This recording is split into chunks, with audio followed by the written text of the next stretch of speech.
Assalamualaikum warahmatullahi wabarakatuh. Perkenalkan, nama saya Bintang Aziz Putra Kartika dari kelas 9F, absen 9.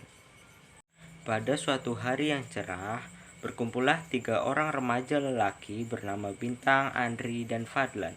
Mereka semua ini adalah sahabat dan saling bermain bersama. Mereka kemana-mana selalu bersama, dan pada saat itu mereka sedang berbincang-bincang di sebuah taman. Siang hari ini panas ya, nggak kayak biasanya. Iya, panas banget. By the way, si Fadlan kemana nih? Kok belum datang juga? Entah, mungkin tidur siang. Soalnya hari ini panas banget. Cocok untuk beristirahat. Aku datang, mengendarai sepeda ontelnya. Tuh, dia baru sampai. Akhirnya, kemana aja kok baru datang? Maaf, tadi ketiduran. Soalnya cuacanya cerah. Oke. Akhirnya, setelah si Fadlan sampai, mereka pun bermain bersama satu sama lain. Namun, karena cuaca sangat panas, akhirnya mereka beristirahat di sebuah pos ronda yang berada di pinggir jalan sambil berteduh. Aduh, panas banget. Iya nih, kulit aku aja udah gosong kayak ayam bakar. Andri nih, pikirannya makanan terus. Hehehe, panas-panas gini enaknya makan apa ya? Baru juga dibilang tadi. Namanya juga Andri, hehe. Di saat mereka sedang berbincang-bincang tentang makanan, tiba-tiba ada tukang bakso yang lewat depan mereka bertiga. Teng teng teng, bakso, bakso. Akhirnya, bakso, ayo dibeli baksonya. Bang, saya mau beli somai bang. Melihat keheranan dan dipenuhi tanda tanya. Saya jualan bakso dek, bukan somai. Lah, iya juga ya. Ya udah bang, beli baksonya sekilo. Tersenyum sabar. Saya jualan per porsi dek, bukan per kilo. Menggelengkan kepala. Adek sehat?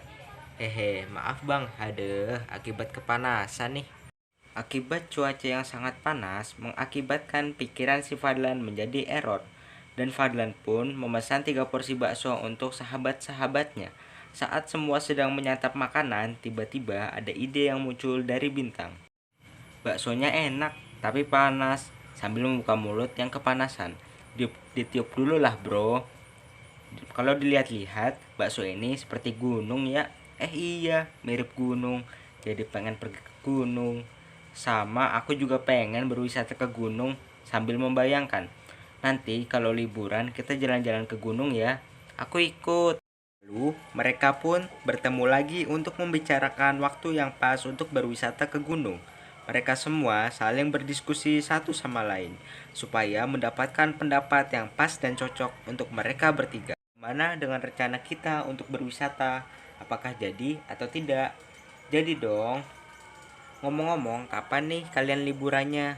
Aku sih minggu depan setelah selesai ujian. Aku juga minggu depan. Berarti kita semua sama. Bagaimana kalau kita minggu depan saja liburannya? Setuju? Setuju. Oke, deal ya. Dan hari yang dinanti pun akhirnya tiba. Mereka bertiga berkumpul di suatu tempat untuk persiapan berangkat. Mereka berangkat dengan menaiki bus dari terminal. Dan tak lama kemudian, setelah mereka datang dan menunggu, akhirnya busnya juga datang. Singkat cerita, mereka akhirnya sampai di tujuan, yaitu lokasi tempat untuk berwisata gunung. Dan mereka pun membeli tiket masuk area wisata. Akhirnya kita sampai juga ya di sini. Iya, sudah tidak sabar lagi untuk memasuki kawasan hutan dan pegunungan sambil melihat-lihat area sekitar. Iya, pasti suasananya sejuk, menghirup udara. Akhirnya mereka semua pun berangkat masuk area kawasan pegunungan. Mereka bertiga berjalan kaki dan berjalan bersama untuk menjaga satu sama lain agar tidak ada salah satu dari mereka yang hilang atau tersasar. Namun, tanpa mereka duga dan tanpa mereka ketahui bahwa wilayah pegunungan yang menjadi area wisata itu dulu sangat terkenal angker. Kawasan pegunungan tersebut menyimpan banyak sekali cerita mistis dan berbau horor, apalagi waktu malam hari. Karena mereka bertiga sama sekali belum bahkan tidak mengetahui tentang hal tersebut, jadinya mereka santai-santai saja dan sama sekali tidak menghiraukan apapun. Namun, warga sekitar area sudah mengetahui akan kisah mistis dari gunung tersebut. Dan para warga juga berterima kasih kepada mereka yang sudah membuat area wisata supaya kesan horornya menghilang. Namun, Buktinya, masih banyak pengunjung yang resah akan hal tersebut dan merasa masih ada yang mengganggu mereka saat berwisata. Oke, kita kembali ke cerita para sahabat tadi. Singkat cerita, di tengah perjalanan menyusuri kawasan pegunungan dan hutan yang lebat, mereka pun kelelahan. Dan si Andri pun meminta para teman-temannya untuk beristirahat sejenak. Fadlan pun menyarankan untuk mencari tempat beristirahat di dekat sumber-sumber makanan agar memudahkan kita untuk mencari asupan makanan. Namun, berbeda dengan Bintang. Bintang menyarankan untuk mencari tempat beristirahat di dekat sumber mata air, supaya kita tidak kehausan dan tidak mengalami dehidrasi akibat kekurangan air. Akhirnya terjadilah perdebatan antara mereka berdua. Kita beristirahat di sana yuk. Di sana banyak pohon buah, sambil menunjuk ke arah salah satu pohon. Gak ah, kita istirahatnya di dekat sungai saja, menggelengkan kepala dan menunjuk jalan menuju sungai. Di sana aja, di sana banyak makanan. Di sungai aja, sungai itu sumber mata air, dengan raut wajah kesal. Mereka pun akhirnya berdebat antara satu sama lain. Namun, Andri yang mendengar perdebatan mereka pun merasa kesal dan jengkel melihat tingkah mereka yang tidak pernah berubah dari dulu sampai saat ini. Mereka masih sering bertengkar hanya karena masalah sepele. Andri pun mencoba untuk mengakhiri perdebatan mereka dengan cara menyatukan pendapat antara Fadlan dan Bintang. Sudah, kita beristirahat di sini saja, tidak jauh dari sumber makanan dan sumber mata air. Akhirnya, mereka bertiga menyetujui akan hal tersebut untuk beristirahat di sini. Hari menjelang sore, akhirnya mereka berbagi tugas antara satu sama lain. Fadlan membangun tenda, Bintang mencari kayu bakar, dan Andri mencari makanan yang bisa dikonsumsi. Singkat cerita, ketika Bintang dan Andri berpencar, tiba-tiba di tengah perjalanan Andri menemukan sosok nenek tua yang berjalan menggunakan tongkat. Nenek tua itu pun berjalan pelan sendirian di tengah hutan. Andri yang merasa kasihan kepada nenek itu akhirnya mencoba menghampirinya.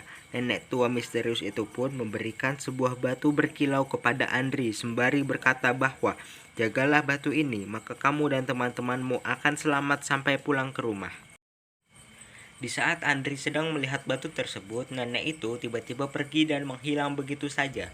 Andri pun kaget tentang hal itu dan langsung lari terbirit-birit menghampiri Bintang yang sedang sibuk mengumpulkan dan mencari kayu bakar. Andri pun menceritakan hal itu kepada Bintang dan Bintang pun percaya akan hal tersebut dan menyarankan Andri untuk tidak berpencar dan membantu mencari kayu bakar dan segera kembali ke tenda karena hari sudah mulai gelap.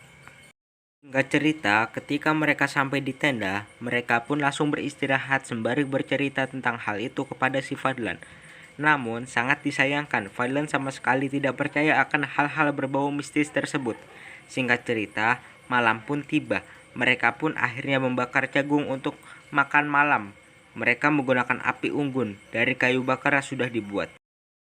Di saat mereka sedang membakar jagung, tiba-tiba Fadlan kebelet buang air kecil. Akhirnya, Fadlan pun buang air kecil di belakang tenda. Di saat sedang buang air kecil, tiba wanita menyeramkan, berbaju putih dan mukanya pun sudah hancur. Seketika, Fadlan pun kaget dan langsung kembali ke teman-temannya. Di saat Fadlan kembali, jagung bakar milik Fadlan pun menghilang. Fadlan pun menuduh teman-temannya, tapi teman-temannya tidak mengetahui kemana hilangnya jagung bakar milik Fadlan. Dan di saat Fadlan menoleh ke belakang, ternyata sosok wanita itulah yang mengambil dan memakan jagung bakar milik Fadlan. Seketika, Fadlan bergegas masuk ke dalam tenda dan sempat berniat untuk pulang. Namun, dicegah oleh teman-temannya karena tidak baik pulang pada malam hari. Dan teman-temannya mengatakan bahwa kita semua ini adalah sahabat sejati yang akan menjaga satu sama lain dan selalu bersama. Teman-teman Fadlan pun menyarankan supaya untuk pulang esok hari dan lebih baik kita tidak usah ke atas gunung. Dan si Fadlan pun akhirnya menyetujui hal tersebut. Akhirnya mereka semua pun masuk ke dalam tenda dan tidur karena suasana sudah malam dan sudah gelap. Di saat semua sedang tertidur pula, tiba-tiba bangun dan betapa terkagetnya dia melihat sosok wanita yang menyeramkan tersebut. Serentak, teman-temannya pun terbangun dan mencoba untuk menenangkan Fadlan yang sedang ketakutan. Dan pada akhirnya, Bintang yang berjaga di luar tenda dan Andri menemani Fadlan yang sedang tidur nyenyak di dalam tenda.